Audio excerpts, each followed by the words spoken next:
Buenos días, esta es mi evidencia número 3 y mi tema es violencia económica, el caso de las empleadas domésticas en México.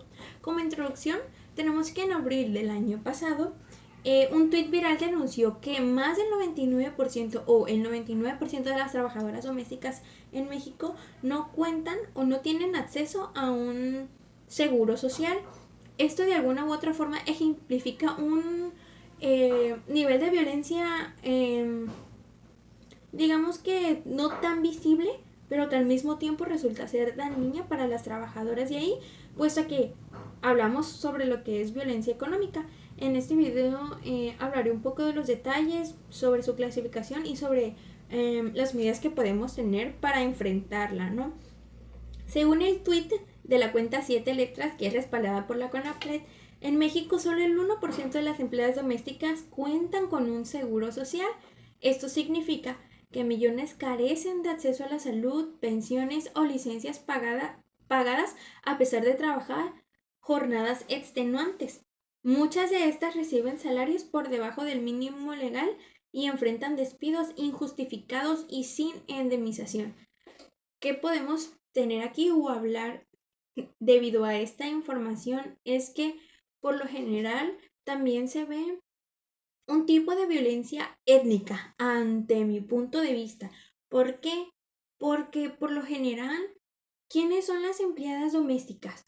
Porque siempre son personas de comunidades y aquí por lo general en Tabasco se les refiere mucho como chiapitas y al ver que son personas en general que pues tienen muchas necesidades económicas, lo que hace la población es abusar de esa necesidad, abusar de esa vulnerabilidad al contratarlas, al tenerlas trabajando muchas horas, incluso hacer tareas que resultan a veces dañar incluso la dignidad de esas personas. ¿Y por qué? Porque es muy fácil decir, ay, pues que se conformen con, no sé, 500 pesos, porque suele pasar 500 pesos a la semana, cuando sabemos que 500 pesos no cuesta tampoco la canasta básica. Por lo general pensamos que estas personas con muy poco pueden vivir cuando desafortunadamente no es así. Bien, esta violencia o por qué esto resulta ser violencia. Pues la OIT o la Organización Internacional del Trabajo lo define como una violencia económica debido a que se priva deliberadamente de recursos y los derechos laborales, lo que también se envuelve a una violencia estructural porque las leyes mexicanas como la Ley Federal del Trabajo excluyen históricamente a este sector laboral, a las personas que pues son empleadas domésticas, ¿no? Lo que al normalizarse tanto se convierte en una violencia cultural, ya que refuerza las desigualdades tanto de clase como de género, como el ejemplo que había puesto anteriormente. Em, lo que la OIT propone como un medio de intervención es que en su convenio de 189 en el 2011 propone que los estados garanticen contratos escritos, salarios dignos y seguridad social. Pues en México existe este programa piloto de incorporación al IMSS que fue llevado a cabo aproximadamente en el 2020 y este genera un avance, pero desafortunadamente la cobertura que tiene es demasiado limitada, ¿no? Es decir, que no se podría extender a todas las trabajadoras que se pueden presentar en el país. Eh, la evidencia muestra, la evidencia de esta prueba muestra que la formalización laboral reduce este tipo de vulnerabilidades y un ejemplo es que en un estudio de la CEPAL en Costa Rica, que aplica este tipo de, no pruebas piloto, pero sí este tipo de convenios, digámosle así, eh, demostró que su resultado fue que el 30% de las empleadas domésticas ya han sido afiliadas a un seguro social, que pues no es un porcentaje demasiado grande, pero de tener un 30% a tener un cero, pues es un avance favorable, podemos decirlo así. Bien, los modelos o El cómo opera esta violencia se centra en 4 partes. La número 1 es la individual, la relacional, la comunitaria y la social. ¿Por qué se opera en un nivel individual? Porque son los patrones que operan estas prestaciones con prejuicios. Es decir, que incluso ante los despidos, por lo general siempre es de que, pues como es una trabajadora y está necesitada, pues ante cualquier cosita que se pierde, ya sea un anillo, ya sea un papel, un lapicero, directamente el prejuicio o el juicio va hacia la empleada doméstica, de que, pues fue fulanita. Ella lo robó porque ella es la única que limpia aquí, cuando no nos ponemos a ver el contexto de es una casa, es familia, y de que sí, no puedes tener como que en este estigma a tu familia de que pues te va a robar, pero desafortunadamente suele pasar.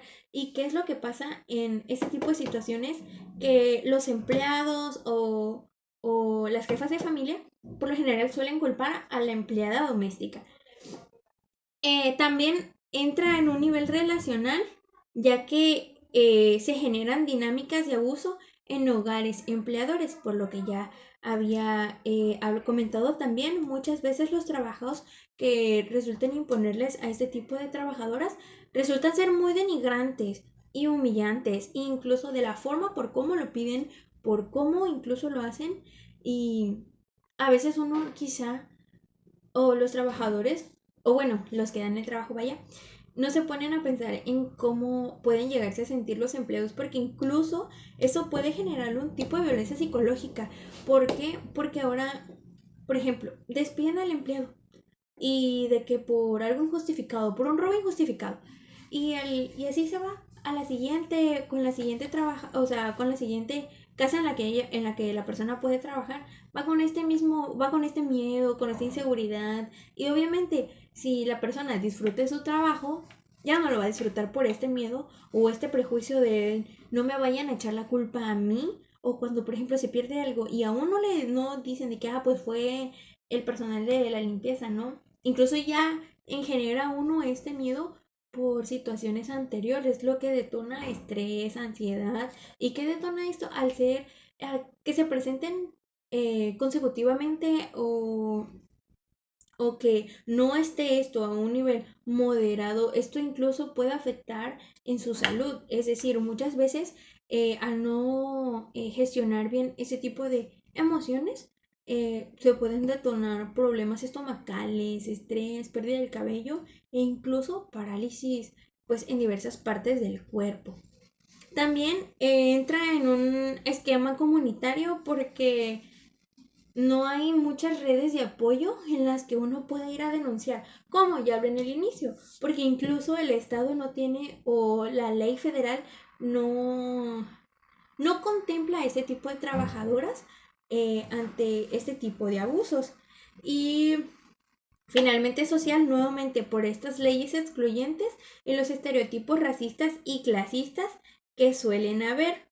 Finalmente, es importante recalcar que la violencia económica no es algo normal, no significa que porque no sea una violencia física no afecte a la integridad y la salud de una persona. Y pues como ciudadanos también, si somos de alguna u otra forma empáticos o comprendemos estas situaciones, se podrían exigir estas políticas públicas y de alguna u otra forma tratar de implementar esto en forma de justicia.